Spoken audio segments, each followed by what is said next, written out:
নমস্কাৰ অহা 4 আগষ্টত গণসমাবেশ কৰিব বিধায়ক অখিল গগৈয়ে যিসকল লোক উচ্ছেদিত হৈছে এই উচ্ছেদিত লোকসকলক লগত লৈ 4 আগষ্টত বিশাল গণসমাবেশৰ আয়োজন কৰিছে বিধায়ক অখিল গগৈয়ে শেহতীয়াকৈ কালিৰ দিনটোত বিলাসীপাৰাত উপস্থিত হৈ উচ্ছেদিতসকলৰ কাষত থিয় হৈছিল কৃষক মুক্তি সংগ্ৰাম সমিতিৰ ফালৰ পৰা কৰা প্ৰতিবাদত অংশগ্ৰহণ কৰিছিল বিধায়ক অখিল গগৈ আৰু তাৰ পিছতে এই ঘোষণা কৰিছে 30 জুলাইত মুখ্য সচিব ৰাজ্য চৰকাৰৰ মুখ্য সচিবক লগ ধৰি উচ্ছেদিতসকলক লগত লৈ বিধায়ক অখিল গগৈয়ে সমান্তৰালভাৱে অহা 4 আগষ্টত বিশাল গণসমাবেশৰ আয়োজন কৰিছে বিধায়ক অখিল গগৈয়ে আৰু এই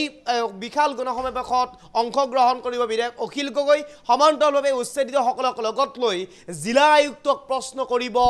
ভূমি পুনৰ পাবনে নাপায় তেওঁলোকে আৰু এনেদৰে মন্তব্য কৰিছে এতিয়া বিধায়ক অখিল গগৈয়ে আৰু শেহতীয়াকৈ কালি বিলাসীপাৰাত যি প্ৰতিবাদ সাব্যস্ত কৰি আছিল আজি কেইবাদিনো ধৰি কৃষক মুক্তি সংগ্ৰাম সমিতিৰ ফালৰ পৰা এই প্ৰতিবাদত অংশগ্ৰহণ কৰিছে আৰু এই প্ৰতিবাদত অংশগ্ৰহণ কৰি এই কথা ঘোষণা কৰিছে বিধায়ক অখিল গগৈয়ে এই মুহূৰ্তত আমি সবিশেষ গ্ৰাফিক্স প্লেটৰ হাত লইবৰ কাৰণে চেষ্টা কৰিছোঁ 4 আগষ্টত বিলাসীপাৰাত উচ্ছেদিতক লগত লৈ কৰিব গণসমাবেশ উচ্ছেদিতক লগত লৈ লগ কৰিব জিলা আয়ুক্তক উচ্ছেদিতই মাটি পাবনে নাপায় প্ৰশ্ন কৰিব বিধায়ক অখিল গগৈয়ে 30 জুলাইত যাব ৰাজ্যৰ মুখ্য সচিবৰ কাষলৈ এই মুহূৰ্তত আমি সবিশেষ কৰিবৰ কাৰণে চেষ্টা কৰিছোঁ উচ্ছেদিতৰ কাষত উপস্থিত হৈ এই মন্তব্য বিধায়ক অখিল গগৈ অহা 4 আগষ্টত বিশাল গণসমাবেশৰ আয়োজন কৰিছে আৰু এই বিশাল গণসমাবেশত উপস্থিত থাকিব বিধায়ক অখিল গগৈ উচ্ছেদিতক লগত লৈ জিলা আয়ুক্তক লগ কৰিব বিধায়ক অখিল গগৈয়ে আৰু উচ্ছেদিতই মাটি পাবনে নাপায় তাক প্ৰশ্ন কৰিব বিধায়ক অখিল গগৈয়ে উচ্ছেদিতসকলক লগত লৈ ধুবুৰী বিলাসীপাৰা আদি অঞ্চলত যিমানবিলাক উচ্ছেদ হৈছিলে লোক যিসকল বৰ্তমানে উচ্ছেদিত হৈ আছে এই লোকসকলৰ কাষত থিয় হৈ কালি এই মন্তব্য কৰিছে বিধায়ক অখিল গগৈয়ে সমান্তৰালভাৱে অহা 30 জুলাই তাৰিখে ৰাজ্যৰ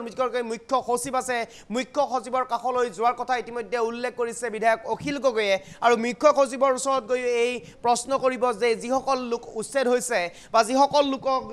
এই দেশৰ যিসকল লোক উচ্ছেদ হৈছে এই লোকসকলক মাটি প্ৰদান কৰিব নে নকৰে ভূমি প্ৰদান কৰিব নে নকৰে তেওঁলোকক পুনৰ সংস্থাপনৰ ব্যৱস্থা কৰিব নে নকৰে চৰকাৰে তাক লৈ প্ৰশ্ন কৰিব বিধায়ক অখিল গগৈ আৰু এনেদৰে মন্তব্য কৰিছে কালিৰ দিনটোত বিলাসীপাৰাত উপস্থিত হৈছিল আৰু বিলাসীপাৰাত উপস্থিত হৈ এনেদৰে এতিয়া মন্তব্য কৰা পৰিলক্ষিত হৈছে এক প্ৰকাৰ অহা 4 আগষ্টত বিশাল গণসমাবেশৰ আয়োজন কৰিছে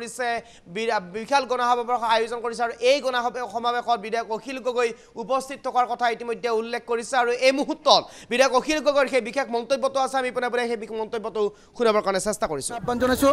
অহা 30 তাৰিখৰ দিনা মই নিজে এই অঞ্চলৰ ৰাইজক লৈ এবাৰ চিফ ছেক্ৰেটাৰীক লগ ধৰিম অসমৰ মুখ্যমন্ত্ৰী চিফ ছেক্ৰেটাৰীলৈ মোৰ হাততে কিবা লিখি দি আছে আৰু অহা 4 তাৰিখৰ দিনা মই নিজেই বিলাসীপাৰালৈ আহিম ৰাইজক লগত লৈ ডিচিক প্ৰশ্নটো সুধিম যে আসলতে মাটি দিয়াৰ কিবা ব্যৱস্থা কৰিছে নে নাই